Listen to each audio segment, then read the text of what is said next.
Hi, it's KCCK's Culture Crawl. I'm Dennis Green, and my guest today is Haley Stamats, who is the director of the upcoming production of the Cedar Rapids opera, which is called La Voix, Humaine. Humaine. Close enough? Yeah. Okay. All right. Well, I'll get better as we go. I promise. Welcome. Thank you. Nice Thank you to for have having me. you. Yeah, nice to have you here. So the opera, it's a small opera. It is. It's About only a like s- 40 minutes long. About as small as you can get, one person, too. Yes, exactly. One woman show, and I also like to say that she's a one-armed actress because she's on the phone all the time. So she doesn't have she can't use one of her hands to do any kind of action. So it's always you have your phone in the hand and the other hand. So it's hard. And It's we hard. should also say that it is not a phone by today's It standards is not a as phone. well. No, it is the old phone with the base and the receiver and the cord and everything. So how long a cord even? That is to be determined, Okay. actually. Yes, yes. There is a little dramatic intent with the chord and how that comes into play later in the Oh, opera. okay. So I have to ask, what has been your exposure to phones with cords in your life? My first phone was a Razor phone, so I don't think, other than like our house phone that we had, but Google and the internet is a wonderful thing, I have to say. So we've kind of jumped ahead into props without even stopping at what is the. So it's a one act opera. It's a Yes. one person show. Yes. And it's French, as Yes. you from my mangling of the show title, which you have probably figured out. So Yeah, and that so what's the origin of this? So it's based off of a cocktail play, and it's about this woman who basically has ended this relationship with this man that she's been with for the past 5 years. They've had a very tumultuous relationship, and it's about her grief and her suffering after the breakup, right? Post breakup, how do you handle? How does she move on? And so, we start the opera with high anxiety for her, and she's calling on a party line, which means that the operator's connecting you to the person you want to connect to. And so there's a couple of people that come in and say they need to use the line, and so you have all these people kind of jumping in onto the line until she finally gets to a hold of her ex-lover. And then we kind of, through a one-sided conversation, because you never hear what's on the other side, what's being said on the phone. But through a one-sided conversation, it kind of shows and maps out, what their relationship was like, what the problems were, what's happening now, and how she can move forward. That's a lot to go to pack into, like you said, a one-sided conversation, Yeah. of which Yes. in essence, a sung monologue for 40 Yes, minutes. yes. So as a director, this creates some interesting tasks for you. First off, we Yeah. should say that it's at the CRST building downtown Mhm. on the patio, the diving board, which is what I did. Yeah. So you've got kind of a different space, and Mhm. then you've got you don't have a prop. You've got a prop that she carries around for the whole And she thing. has to Yeah. because she's talking on the phone the entire time. So negotiating that, I think that there are maybe, and I believe that there's some heightened moments where she's more in quote unquote her mind space or her mental palace to quote Sherlock Holmes. And so we can get away from the phone in a kind of like suspension of disbelief moments like that, but they're quite few.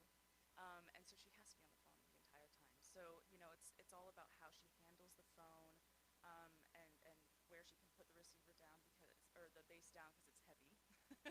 Yeah, So it's an arm workout for one, sure. One of those old Bakelite phones. Yeah, Those exactly. were not Right, light. exactly. And so that's just negotiating with her. It's very much a discovery process, especially when you only have one person on stage. So the relationship between performer and director is very intimate and very very much through discovery. So I have an idea about where I want things to happen, but that might not happen. so it's just kind of the other thing that we did, and the more important thing that we did when we approached the piece, because we just actually staging rehearsals today, but we have been working over Zoom currently, which is a great modern technology thing to have. But we basically, it's a one-sided conversation on the phone. Um, and when you have the piece and you're reading through the piece, there's some things that she answers, right? The answers that she has, the responses that she has, that are very self-explanatory about what was asked or said over the phone. Some are very vague. So we basically went through the entire piece and we assigned, what was being said in between. Um, and so, and it's a really hard piece to memorize because it's 40 minutes of French monologue. And you just don't know what's coming next. And so we're basically having a back and forth, my performer speaking French, and then I'm saying the responses or the answers or whatever's being said on the other side of the phone in English, and we're having, so we basically wrote a whole script that's completely our own, and I think that's actually what's kind of wonderful about the piece. Right, you had to write the other half. Yeah, we had to write the other half. And that's, and then in staging, because it is like, my whole thing is we need to also make the spaces in between believable, that like the length of time is believable with the responses. And there's some times where there's just silence on the other end, and it's all shown in the face and how she's responding to that in the moment. So it's nice to know, it just creates specificity, so it's not boring, because it has, I think, this piece can really be boring very quickly if it's not. The piece features Janara Kellerman, who has been here in the past working with Cedar Rapids Opera Theater. Have you worked with her before? Or? I did. I assistant directed the Cavalleria Rusticana that she was in. She was Mama Lucia with Cedar Rapids Opera, so I've worked with her once before, and she's fantastic. She's super great. And it's great just to have like another, native Cedar Rapidian. So it's great. And we also have Gail on the piano. Gail Williams, who Yes. is very well known to us here at KCCK for her work as a jazz musician, member of the Iowa Women's Jazz Orchestra, our Schoolhouse Jazz Band, which is back in business at the elementary schools as well. So yes, so she just makes everybody around her better. Yeah, no, it's so true. She's fantastic, and so we're a great little trio. And it's nice to kind of do smaller shows because opera's really known for these very like huge pageantry, huge chorus shows. But I think there is a space to have these more intimate shows in intimate settings, like the CRST porch. So yeah, it's a really fun show to do. You mentioned that it's sung in French. How are you dealing with supertitles? There will be supertitles. Yes, there will be supertitles. And I think it's a modified thrust, so there's audience on all three sides, and there will be just, TV screens, monitors on all three sides, so you know exactly what's being said. Yeah, that's something else, I guess, that has gotten easier with technology totally. too. You don't have to have that big thing hanging above the stage with words that are a foot high, so that the entire audience can see them. Yeah. Did you stick with the original time and set of the play, or did you change that? We updated it to basically the time of composition. It was set, like before World War II, and I wanted to set it post World War II, because I read through the piece, and ultimately the piece is about this woman's grief and suffering after losing this relationship that she cared so much about, and her choice then to take her life in the end. And I, as a female director, I had maybe an issue with it simply being just because she took her life just because of a man, and so I wanted to heighten that grief, and I wanted to kind of approach it as there's a collective grief that the world that she lives in is feeling, and so it's post World War II, there was a huge exodus from Paris of wealthy socialites to south of France during the occupation of Paris by the Nazis during World War II. And basically, the war is over, and, Paris is liberated, and she's had this 5-year relationship with this man who was her rock during the war, and she returns without having this relationship to a ransacked apartment in a city that she no longer recognizes. And that heightens her grief, and I think this idea of collective grief, we understand that, especially now when we've been through a pandemic, when we, in this community, we've been through, a derecho with just, there's a sense of, grief that permeates, kind of everyday mundane life in a lot of ways. So I think that's also what makes the piece relevant. And then it comes out in this breakup that she has with this man.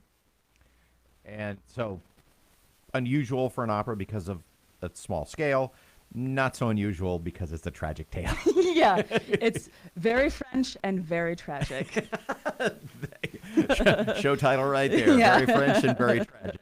But it sounds fascinating, and the setting, and having the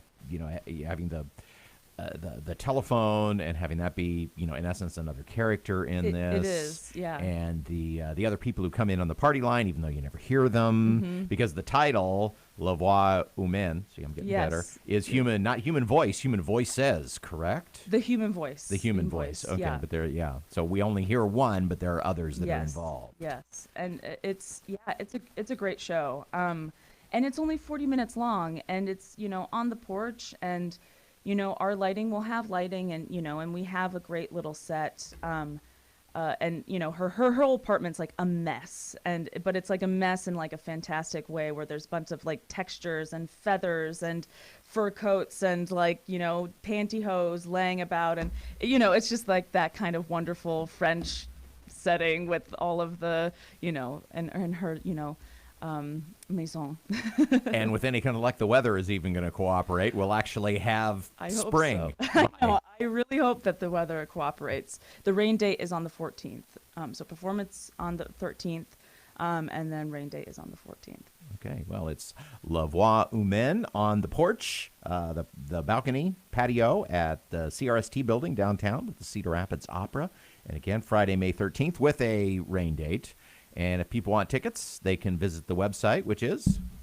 CRopera.org. Right. Haley, thanks so much for being here. Thank you so much for having me. You can hear The Culture Crawl live on the radio many weekdays at 10:20, or download the podcast. Watch or listen on your own schedule at kcck.org/culture, or however you get your podcasts. I'm Dennis Green, and I'll talk to you later.